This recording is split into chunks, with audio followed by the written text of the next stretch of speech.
Right, so after many months, we are back, and instead of, completing the season, let's just say I had a horror crash, could not complete the season, but I'm back for season 2. So, season 2 will begin now, and hopefully there'll be more consistent uploads. Just gonna bring down changes. It will be a 16 race calendar, the calendar to be revealed later in the video. And instead of 100% races, it's just gonna be 50%, just for the sake of it was taking so damn long to do it. And if you don't finish the session in one go, you don't get the replay afterwards. So, in order to make it easier, 50% races, even though I prefer doing 100% races because it's more that could happen, especially with pit stops. But for the convenience of video making, I will lower it down to 50%. So now to delve you into what is new for season 2. So of course, with new season, most important thing is to get a new driver, and only 8 million in the bank. We're very limited. We're not going to re-sign Guan Yu Zhou or Jack Hagan. I think we're going to go try to get a talent for the future. And there are two names I am looking at clearly: Esteban Ocon or George Russell, both 7.5 million, both similarly rated drivers. Get the potential. They are by far the best we can afford, but we are gonna go and potentially try and sign George Russell. That's past Rando's just faking around, but George Russell. Everyone has low focus also. Don't know why that's the case. Let's instead of saying I got orange, just COVID happened. So you're gonna approach George Russell. Hopefully he accepts us, and he does. So now we're just gonna go into a bidding war with Williams to see if we can make George Russell a driver of ours. Actually, we might get it for a very small price. George Russell is our new teammate for next season. George Russell, he's a member of Rando's Races. Williams did not fight that at all. Maybe we told them we were Mercedes by accident.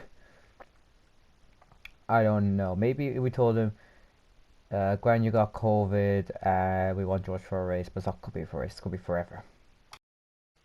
But of course, another key thing for news is a sponsor, and look at all these. I think it's pretty obvious. We're going to retain Zeno Dynamics, and for a new engine, Ferrari durability dropped off massively, so we are going to go for Mercedes. We are going to be Rando's Racers Mercedes from now on.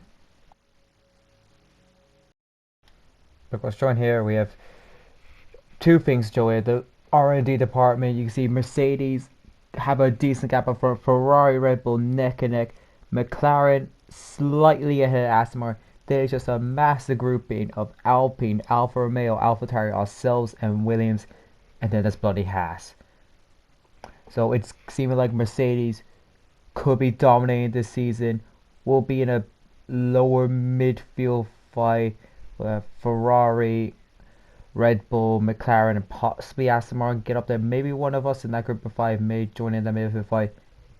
And then there's bloody Haas.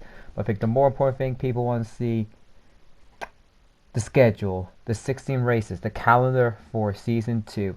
16 races, 7 races had to be kicked off. And just to make clear, the 3 new tracks, Imola, Portugal, Saudi, have to kind of by default put them in just to test them out. So we are starting off with Bahrain. Don't think there's much explanation for having Bahrain on the calendar. It's a very good race for starting the season. One of my personal favorite tracks on the calendar. It's a good race, night race also, so it's going to be a spectacle. Then we move on to Imola, followed by Portugal, the new race double header. We remove Spain and Monaco, and fight me over Monaco if you want. I am not doing Monaco on a controller. I don't care, even if it's 35 laps. It's half the distance. I am not doing Monaco on a bloody controller because I will be in the wall half the time. Do you understand? Then we move to Baku. Baku, chaos. Incredible racing. Almost got a podium there last season. And yep, then we move on to Canada. Canada, very popular track, very fun to drive on. We've removed France from the calendar. If anyone has an issue with it, please never watch F1 again. Austria, Great Britain, two very popular tracks on the calendar have been it. Hungary removed. Then we have Belgium, Italy, no Zandvoort, for example, not that good for racing. Russia, just because I like Russia. Russia can be good racing. Singapore, night race, obviously. Japan, historic Qatar removed. Mexico, Brazil, Australia, Saudi to end it. No Dubai. That is the race calendar for season 2. But of course, now the drivers lineup for 2022: Kimi Raikkonen, boy, doesn't care. He's staying in the race. He will race until he dies, but not real life, sadly. Antonio Giovinazzi, Alfa Romeo, keeping the same lineup. No real debates, I guess. I mean, except IRL that don't change everything, I guess. But Alfa Romeo is staying the same, as is AlphaTauri, Pierre Gasly, Yuki Tsunoda. Pierre Gasly being probably wasting the AlphaTauri seat, but never know. You could go better. But yeah, next for Alpine again, staying with the same lineup. Fernando Alonso, Esteban Ocon, Alpine maybe could become something, but the first team to have a driver change. Aston Martin retaining Lance Stroll, definitely on merit, definitely not due to family connections, but they have Jack Aitken to have a Brit race on the British Racing Green. It'd be interesting to see how Aston Martin do, especially with how high they are on the R&D and how much they are moving forward, totally not due to massive amounts of money. But Ferrari next, same lineup, no real debate on this. Charles Leclerc, Carlos Sainz, two incredible similarly paced drivers. No real debate for Ferrari retaining them. Sainz definitely proving he is equal to Leclerc. So Ferrari will retain the same lineup again, as will Haas, but it's Buddy Haas. They are so far down the R&D that they could have bloody Michael Schumacher and Ayrton Senna in the cars and they would still come last. But yeah, let's see this right. McLaren retained the same lineup: Daniel Ricciardo, Lando Norris, two exceptionally talented drivers of different age groups in the lineup. So we'll see how they go. Mercedes keeping the same lineup. They have Lewis Hamilton alongside Lewis's Valtteri Bottas. Yeah, the top of the R&D. So we'll see how this goes. And this is a big one. These last two, these are the big ones. Sergio Perez with Sebastian Vettel. Vettel has returned home, but not in the way you'd thought. You think it'd be Vettel Verstappen? No, it is Vettel Perez. This could be an incredible line. That could be a dominant. But this is the shock of them all. Max Verstappen, Red Bull to Williams.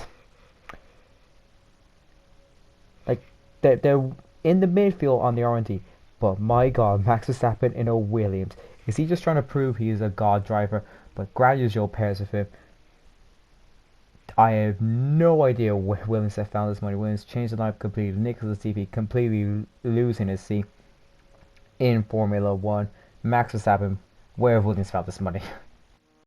But yeah, now the race attire for next season, we've gone for a more full purple with bits of black in it rather than black with bits of purple. And new helmet, nice swirly design with bits of black on it. A very nice standout helmet with the spots we're going to have for next season, which are to be featured on the car, which is to be shown.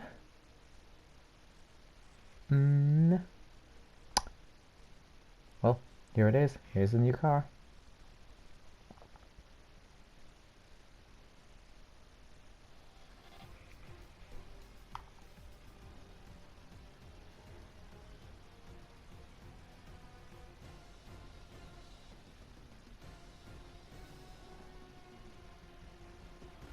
There she is, the Season 2 Randall's Racers livery.